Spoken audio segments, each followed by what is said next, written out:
We build giant corporate and government entities powered by vast amounts of personal information and expect them to be transparent machines, making our lives safer and easier.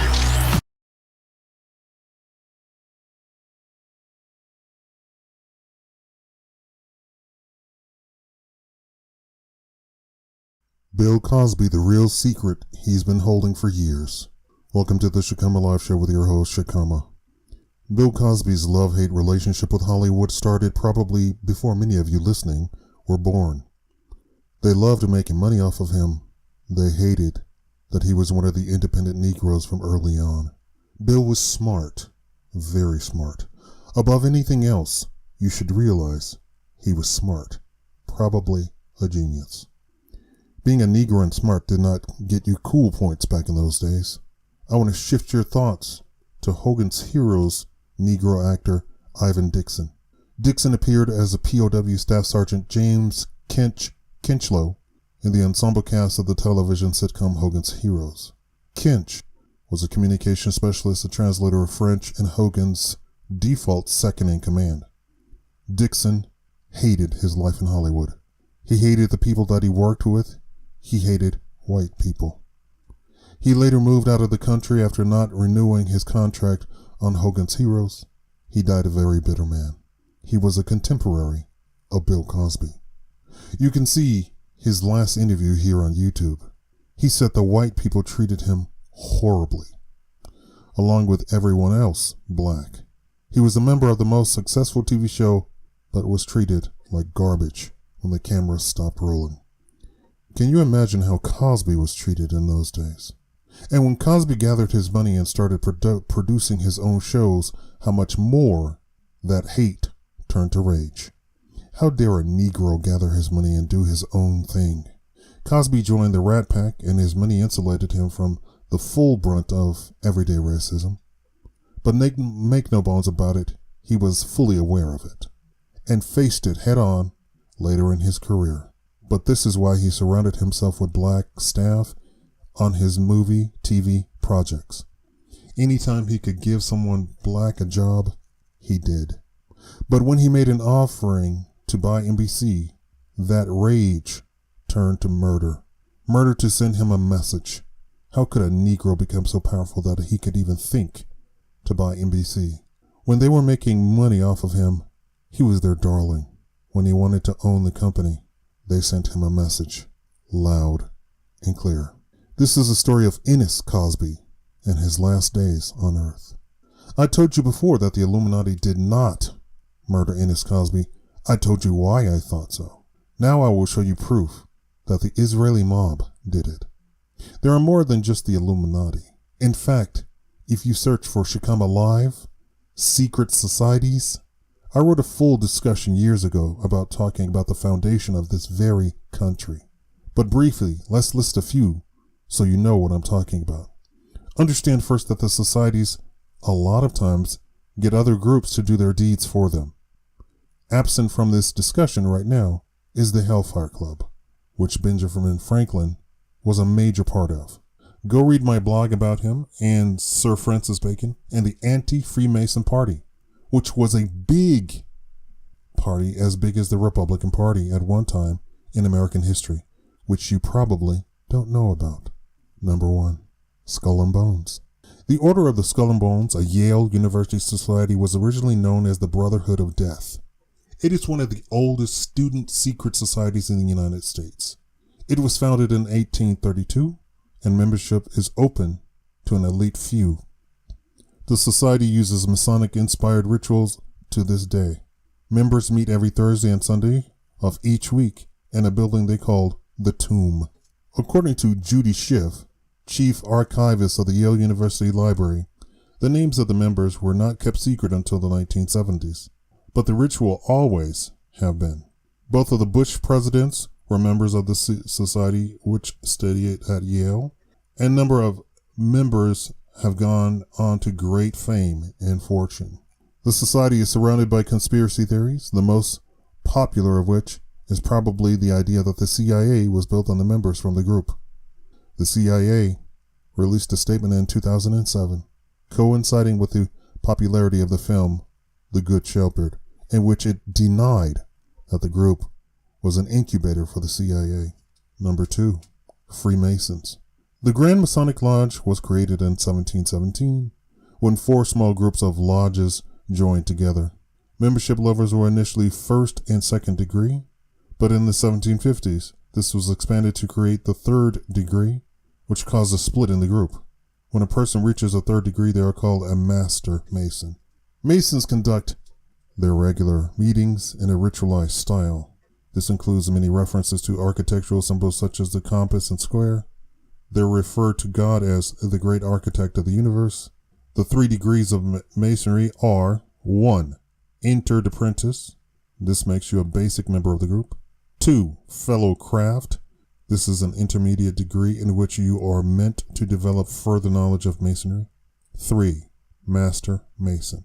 This degree is necessary for participating in most Masonic activities. Some rites, such as the Scottish Rite, list up to 33 degrees of membership. Masons use signs and handshakes to gain admission to their meetings, as well as to identify themselves to other people who may be Masons. The signs and handshakes often differ from one jurisdiction to another and are often changed or updated. This protects the group from people finding out how to gain admission under false pretenses. Masons also wear stylized clothing based upon the clothing worn by stonemasons from the Middle Ages. The most well-known of these is the apron. In order to become a Mason, you must generally be recommended by a current Mason. In some cases, you must be recommended 3 times before you can join. You have to be at least 18 years old and sound mind.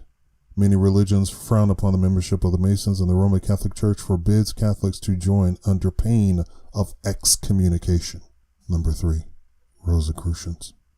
The Rosicrucians order is generally believed to have been an idea of the group of German Protestants in the 1600s when a series of 3 documents were published.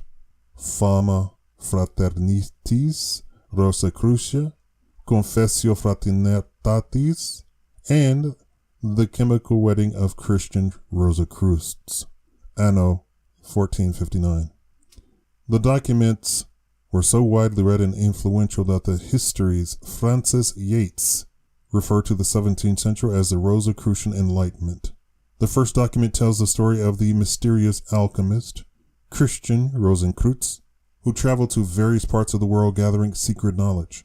The second document tells of the secret brotherhood of alchemists who were preparing to change the political and intellectual face of Europe.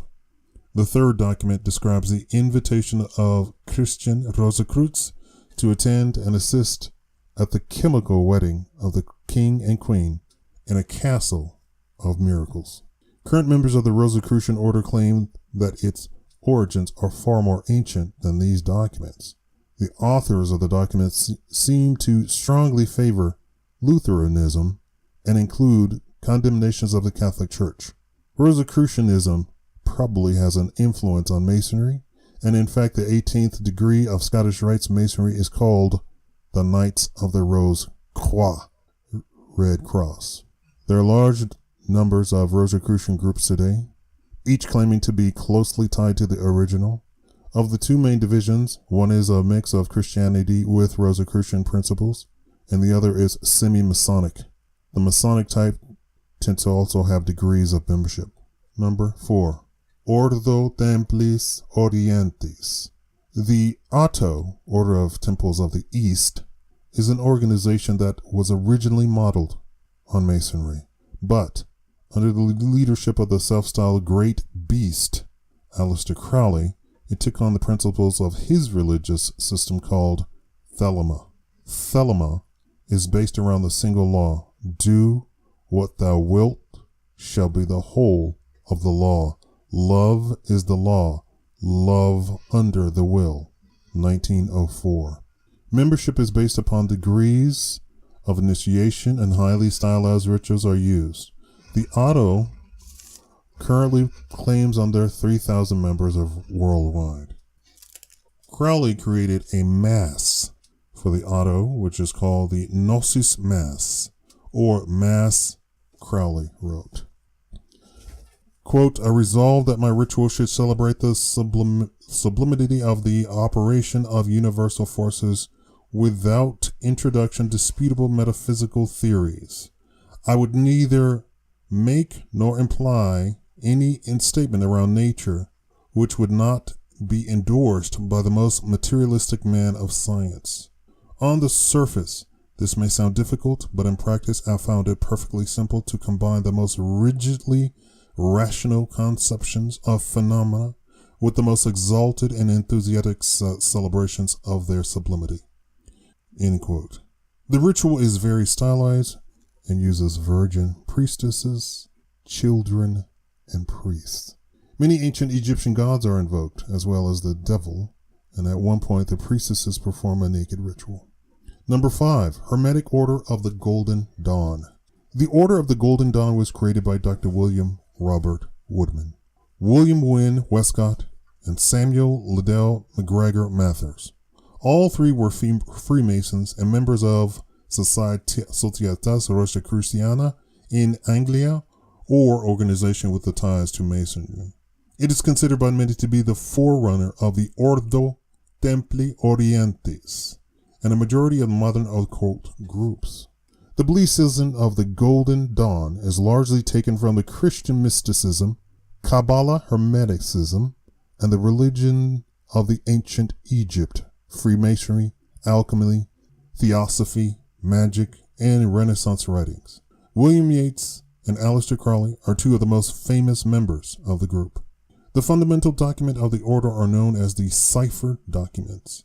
These were translated into English using a cipher attributed to Johannes Trithemius. The documents are a series of 60 folios containing magic rituals. The basic structures of many of these rituals appear to originate with the Rosicrucianism. There's a great deal of controversial surrounding the origins of these documents. Number 6, the Knights Templar.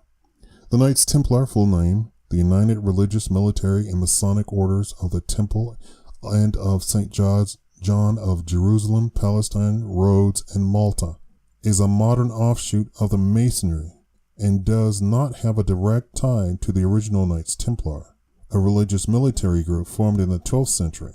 Members of the Masonic Knights Templar do not claim a direct connection to the medieval group, but merely a borrowing of ideas and symbols.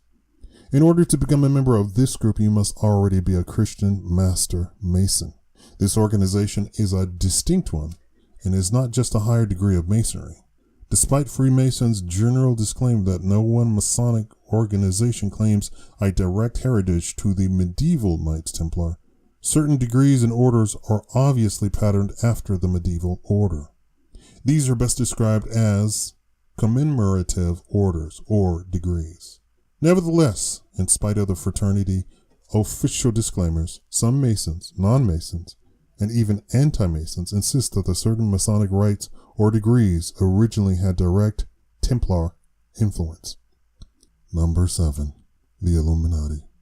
A movement of free thinkers that were the most radical offshoots of the Enlightenment, whose followers were given the name Illuminati, but who called themselves Perfectibilists, were found on May 1st, 1776, in Ingolstadt, Upper Bavaria, by Jesuit-taught Adam Weishaupt. This group is now known as the Bavarian Illuminati. While it was not legally allowed to operate, many influential intellectuals and progressive politicians counted themselves as members. Even though there were some known Freemasons in the membership, it was not considered to be endorsed by Masonry. The fact that the Illuminati did not require a belief in a supreme being made them particularly popular amongst atheists. This, and the fact that most members were humanists, is a reason for the widespread belief that the Illuminati wants to overthrow organized religion. Internal panic over the succession of a new leader and government attempts to outlaw the group saw to it collapsing entirely in the late 1700s. Despite this, conspiracy theories such as David Icke and Vas Penry have argued that the Bavarian Illuminati survived. possibly to this day, though very little reliable evidence can be found to support the idea that the Weishaupt group survives into the 19th century. It has even been suggested that the Skull and Bones Club is an American branch of the Illuminati. Many people believe that the Illuminati is still operating and managing the main actions of the government of the world. It is believed that they wish to create a one-world government based on humanist and atheist principles. Number 8. The Bilderberg Group. This group is slightly different from the others in that it does not have an official membership. It is the name given to a group of highly influential people who meet every year in secrecy, and usually with strong military and governmental sponsored security. The topics discussed are kept secret. The structure of the meetings is that of a conference, usually held in 5-star hotels around the world. Attendance at the meeting is strictly by invitation only. The first meeting took place in 1954 at the Hotel Bilderberg in the Netherlands. The original meeting was initiated by several people.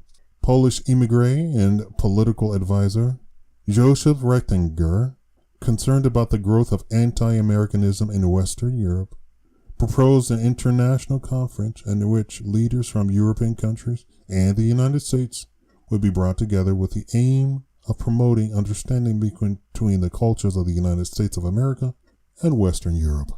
Although the agenda and list of participants are openly available to the public, it is not clear that such details are disclosed by the group itself. Also, the contents of the meeting are kept secret and attendees pledge not to divulge what was discussed. The group's stated justifications for secrecy is that of it enables people to speak freely without the need of carefully considering how every word might be interpreted by the mass media. Needless to say, this group is constantly surrounded by controversy and conspiracy theories. Number 9. The Priory of Sion. After the publication of the Da Vinci Code by Dan Brown, a great deal of interest in the Priory of Sion has been created. Unfortunately for those hoping to find and join the Priory, it is, in fact, fictional. It was a hoax created in the 1956 by a pretender to the French throne, Pierre Plantin. Letters in existence dating from the 1960s written by Plantin, de Chercy, and de Sede to each other confirmed that their three were engaging in an out-and-out confidence trick, describing schemes and how to combat criticism of their various allegations and how they would make up new allegations to try to keep the whole thing going. Despite this, many people still continue to believe that the Priory exists and functions to this day. The author of the well-known book, The Holy Blood and the Holy Grail, misled by the hoax, stated, 1. The Priory of Sion has a long history starting in AD 1099 and had illustrious Grand Masters including Isaac Newton and Leonardo da Vinci. Number 2. The order protected certain royal claimants because they believed them to be the literal descendants of Jesus and his alleged wife Mary Magdalene, or at the very least of King David. Number 3. The Priory seeks the founding of the Holy European Empire that would become the next hyperpower and usher in a new world order of peace and prosperity. Number 10. Opus Dei. Opus Dei is an organization of the Catholic Church that emphasizes the Catholic belief that everyone is called to holiness and that ordinary life is a path to sanctity. The celibate numinaries and numinary assistants live in special centers, which associates our celibate members living in their private homes. The order was founded in Spain in 1928 by Roman Catholic priest Jose Maria Escriva with the approval of Pope Pius XII. When Dan Brown's Da Vinci Code was published, it claimed that the Opus Dei was a secret organization within the Catholic Church whose aim was to defeat the Priory of Sion and those who seek to uncover the truth about Christianity and the alleged royal bloodline of Christ. Outside of the book, there has been a great deal of controversy over Opus Dei because of the strictness of its religious structure. The Catholic Church forbids secret societies and membership in them, and Opus Dei investigators have frequently debunked claims that this organization is acting in secrecy to further a sinister agenda. So those are the 14, that's 14 if you read my blog, secret societies that are running things. Now, as I said, they have other groups, be they governmental or whatever, do the deeds for them. Now, I'm going to tell you, Ennis Cosby was murdered by the Israeli mob. It can now be confirmed that the murder of Ennis Cosby was a hit job by the hedonistic, terminally corrupt Zionist mob. A direct connection to the Israeli Mossad is clear and categorical. No one can deny it. The players include both Chinese and Israeli mobsters, along with elements of the Khazarian Jewish mob of Russia. These elements are as follows: Eli Khazaria, hit execution coordinator; Mikhail Markazev, actual hitman; Sarah Ann Peters, execution cohort; Carlos Rodriguez, assassination coverman; Christopher So, the felon who claims the Inquirer reward, or so it said; Michael Chang, the felon who claimed the Inquirer reward, or so it said; Stephanie Crane, the fake witness in the fur coat. Zakaria, Markazev, Rodriguez, Crane, and Peters are all Jews. Virtually all such individuals are hardened criminals with significant criminal records.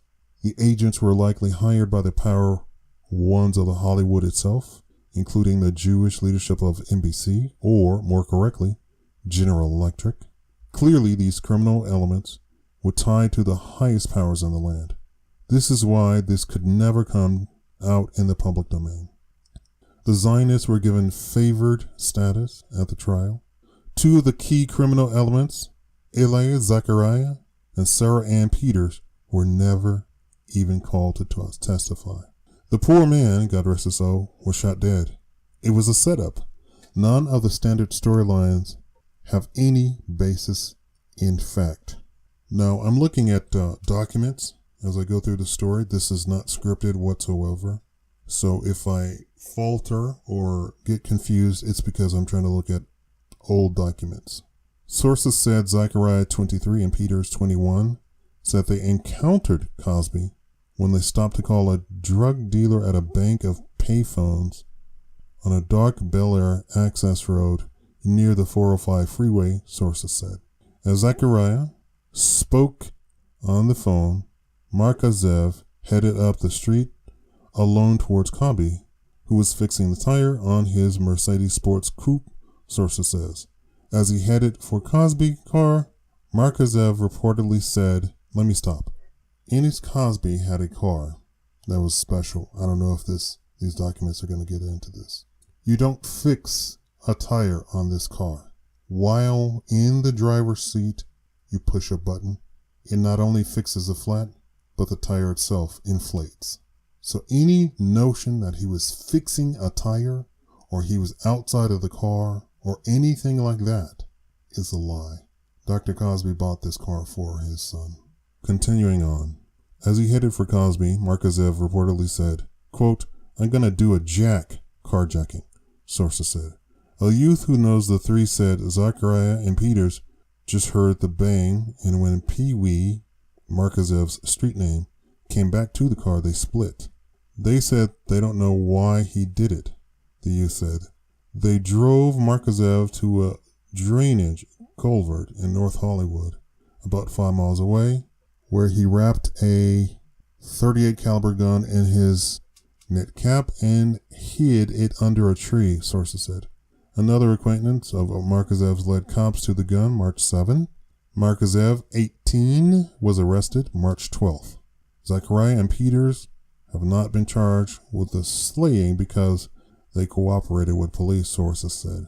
Meanwhile, the unfortunate issue is not what they say or claim, but rather the nature of the perpetrators. In other words, it wasn't just a lone gunman who happened upon Mr. Cosby. Rather, it was a concerted effort, a highly meticulous one, by a number of Zionist agents working as a team, including Zechariah, Peters, and Markazev, along with a number of other collaborators. The Israeli connection is clear and undeniable. Zechariah, and as in Zachary, fully demonstrated as a culprit, is the son of known hitman and Israeli mobster, convicted murderer, and drug dealer Joseph Zechariah. Markazev's lawyer pointed out that the So and Chang, both convicted felons, could hope to share big rewards money for story implicating Markazev. Other key witnesses have credibility problems as well. Informant Tracy West faces cocaine charges in New Jersey. Both Zechariah and Peters have been convicted of drug-related offenses and are facing burglary charges. Zechariah is the son of the late Joseph Zechariah, an Israeli mobster convicted of a double homicide in California in 1981. There can be no doubt that this is the same Zechariah of arch-Israeli mobster fame. Peter Internet Research John Carter, the following contemporary archive was found. I'm looking at a document here, and the document is saying, I'll read you the document. Owner, NBC News. That's telling. Date, 9/11/81. Title, Israeli Mafia. Production Unit, InMag. Hit time, 20:01:00. Personalities: Gates, Darrell Levine, Paul Zechariah, Ali Zechariah, Joe Abraham, Avi Ben, Bakizan, Anon Comerchero, Elihu Avital, Yehuda, Reuben, Marzi, Sharabi, Abdu Reuben, Eli Reuben, Esther Baxian, Arik Navam Bench. Short description: Israeli Mafia.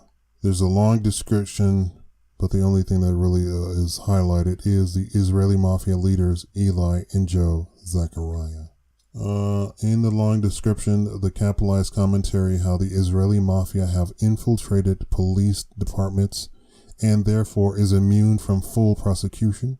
Regarding the ringleader of the California-based Israeli mob, Joseph Zechariah, the following was found. Court reverse Israeli Mafia conviction, March 23, 1985. The Second District Court of Appeals Friday reversed the second-degree murder and mutilation conviction of reputed Israeli Mafia member Joseph Zechariah, 33, in connection with the 1979 dismemberment slaying of a North Hollywood couple in the downtown Bonaventure. Jurors had convicted Zechariah of assisting in the murder of the Esther Ruvino, 22, and dismembering her body and that of her husband Eli, 23, but could not reach a decision about whether Zechariah killed the husband. The bloodthirsty Zechariah was involved in one of the most gruesome murders conceivable, yet he is only issued a conviction of second-degree murder, and his regardless was reversed. This is the world of the synagogue of Satan. Make no mistake about it. No one is speaking about this. Instead, the world is entrapped with the Zionist plot of false R-word accusations against Dr. Cosby. Does it not sound familiar? Which is to lure the victim to his or her doom. Excerpt.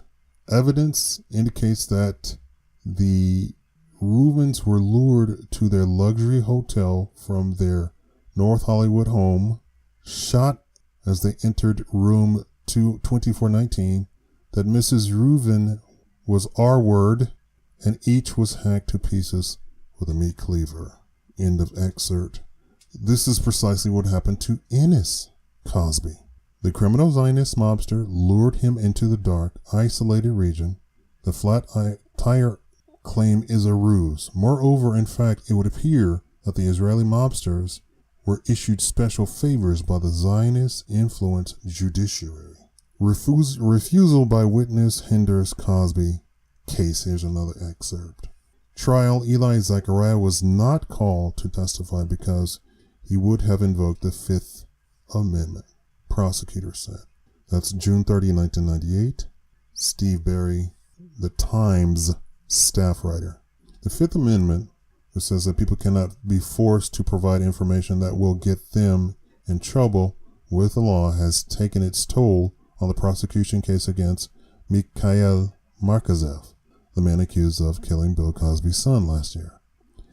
Deputy District Attorney Ann Ingalls reveals in court Monday that Eli Zachariah, who was with Markazev when 27-year-old Ennis Cosby was killed, was going to refuse to testify for fear of he might incriminate himself. The defense has said it will argue that Zachariah, not Markazev, killed Cosby. That's the son, Cosby. Ingalls shocked the defense Friday when she abruptly rested her case without calling Zachariah or his girlfriend Sarah Ann Peters, both of whom were with Markazev on the night of the killing. The prosecutor did not explain Friday why she did not call Zachariah and Peters to testify, but there was widespread speculation that she feared their past criminal records and pending criminal charges in an unrelated case made them too vulnerable to cross-examination by Markazev. In the court of law, right before the bench, right among the police and district attorneys, the Zionist mob can do as they will. With its assassins incredibly refusing to testify, perhaps even refusing to show up. This is true even though they are known hardened criminal. And it says that arch Zionist murder collaborators Stephanie Crane was also given special treatment. Excerpt. Although Crane was at the scene, she did not actually see the shooting. Nevertheless, her testimony Tuesday provided the most chilling account of what happened. As the red-haired witness walked into the court, Markazev turned around in his seat at the defense table and watched her as she walked down the aisle to the witness chair. Dressed in a dark skirt and jacket, she talked coolly and without emotion, occasionally glancing at Markazev as she testified. That's the end of the exact excerpt. Can anyone imagine it? She is obviously a Mossad agent. This 6-time married woman to 4 men is treated with kid gloves. She's absolutely calm and collect, even cool, speaking without the slightest emotion after seeing a man getting shot in the head. Regarding the gunman, he too is directly tied to the Zionist. Here's an excerpt. According to Helen Levine and others, the Armenian community is better organized than the Russian Jewish one, which has its own stereotyping problems. In early 1997, highlighted, Russian organized crime ties were rumored for Mikhail Markazev, the convicted killer of Ennis Cosby, prompting Russian Jewish immigrant groups to protest that the media were stereotyping all Russians as members of organized crime. Nevertheless, the FBI had been quick to recognize the danger of a Russian mafia after the J. Edgar Hoover regime allowed the early Cosa Nostra to flourish. Quote, if we were to allow Russian organized crime the 20 to 30 years of unhindered growth allowed the mafia, says Stephen Larson, an assistant U.S. attorney and specialist in Russian organized crime, we'd find ourselves with a much bigger problem than we ever did with the LCN. That's La Cosa Nostra. That's by John Carter. For certain Russian Jew, an arch street thug, Markazev is a mobster. For him, the hit was a matter of mere money. He was likely paid in the thousands, which I wanted, some of you all are a little bit crazy. I wanted to go find this guy and interview him, but I'm sure that's probably not good for my health. But I thought, could it be just that he was paid not to do the hit, but to take the fall for the hit? He was likely paid in the thousands for his role. Is he even really in prison for the Zionists? he would be a hero. Does this filthy murderous Zionist look like he is resigned to go to prison the rest of his life? No one can believe after seeing this that this was a random murder and the storylines of it being merely a senseless crime, even a hate crime, are wretched lies. The man was murdered to send Cosby a message. It may also have been done to destroy his legacy so that he would have no male heir, which I keep talking about on this channel to black people specifically. Have male heirs. I know it's a completely lost cause speaking to single mothers. I mean, you for whatever reason, you're not brought up to understand that having children just willy-nilly is not the thing to do, and especially male children. And I've said, give your male children to their fathers, and don't tell me that, oh, he doesn't want the child, because that is rare. That is rare. Most of the stories that have come out are that the single mothers are the ones keeping the fathers from the children. That is repeated over and over and over and over. Continuing on, Enos was highly educated and was pursuing his doctorate. With the inheritance, he would have done much good in this world. There can be no other conclusion other than the fact that he was an assassination by the Jewish mafia. Let me pause right there to reiterate. Everybody in power understood kill off the male heir of Dr. Cosby. Everybody else understood. Black people don't understand this. Black people have zero sense that their life is temporary and their family is everything. Your family is everything. Having a bastard child is the biggest crime that you can do to the black community. Having a bastard child is the biggest crime that you can do to the black community. You don't get it. All of those secret societies, they get it. They know exactly what's going on. And these women, I encounter more. I downloaded all of these dating apps, and the more I encountered women, the more disgusted I am at women. They have zero sense of what's going on, and they are just selfish. And I'm not bitter. I didn't think anything of women before. I've had girlfriends, but it's puppy love. Nothing serious. I'm older now. I'm actually asking questions. Where is this girl's head at? Where is she? What does she see? She doesn't see anything. And women are always on the defensive. You're bitter. No, I'm not bitter. I'm observing. You have zero sense, no understanding of how this world works. And your church is not going to tell you, because your church simply wants your money. They don't care about your life. They don't care about your family. They don't care about your legacy. You have no idea what legacy is. These people destroyed this man's legacy in every sense of the word legacy. They destroyed it. Why did they destroy it? I told you at the beginning of this video. I am disgusted with women. Disgusted. And I know you're going to say, oh, there's good women. Where? Where are the good women? Where? Where are they? Where? My definition of good, not your stupid definition of good. We have women I was just watching a show the other day. Women they bring in, they're auditioning for the show. Can you cook? Women married for 30 years can't cook. Can't cook.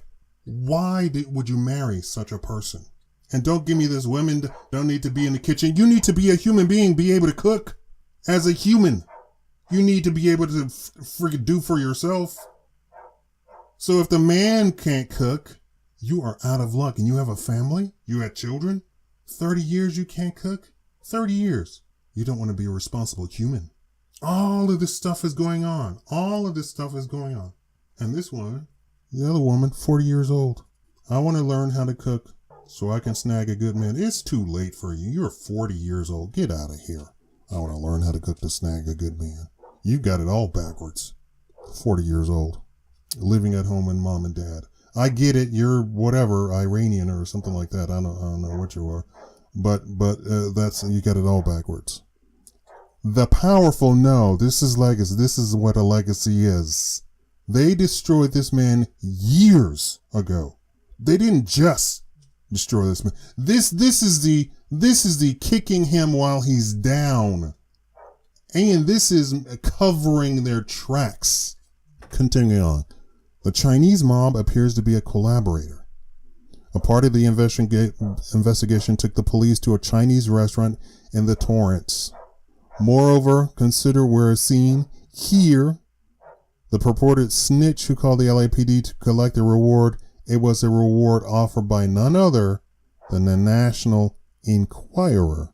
Here's an excerpt. National Enquirer reported Mark Setner, surrounded by bodyguards, arrives at a new conference in Santa Monica, California, where So collected a $100,000 reward from the National Enquirer for his role in tipping off the tabloids to Mikhail Markazev's identity by leading the police to the area of the discarded murder weapon.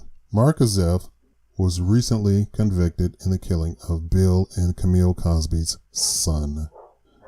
Now, what is So doing with the Enquirer shirt on? Moreover, where's the $100K reward that he collected? We have a picture of him, and he's wearing Enquirer t-shirt surrounded by bodyguards and suits. It is a proven fact that Zachariah, Peters, and Markazev were all there at the time of the murder, or shortly thereafter. Yet, So was Crane, infamously known as the lady in the high heels and short fur coat, if you are familiar with the case. No doubt, as an Israeli assassin, Zachariah was a kingpin in this hit, with Crane being a key cover agent. This Mossad Mo's uncle, Carlos Rodriguez, ran cover for them, saying that 3 were high on drugs and looking for a drug dealer to find more. Who finds this believable?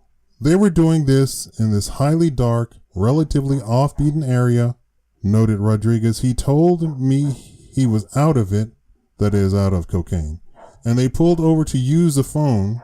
According to the statement Zachariah and Peters gave police, the 3 friends picked a phone in a park and rode a lot just 450 away down the road from the isolated spot where Cosby was killed.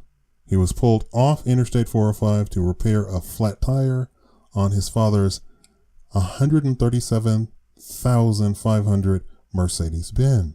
This is all lies. The innocent, vulnerable man was lured by the Zionists to this region in order that he could be killed without witnesses. This is the son of an Israeli hitman, after all, one who's been proven to commit the most heinous crimes conceivable, who then could possibly believe it was a coincidence that he was there when Ennis Cosby was gunned down.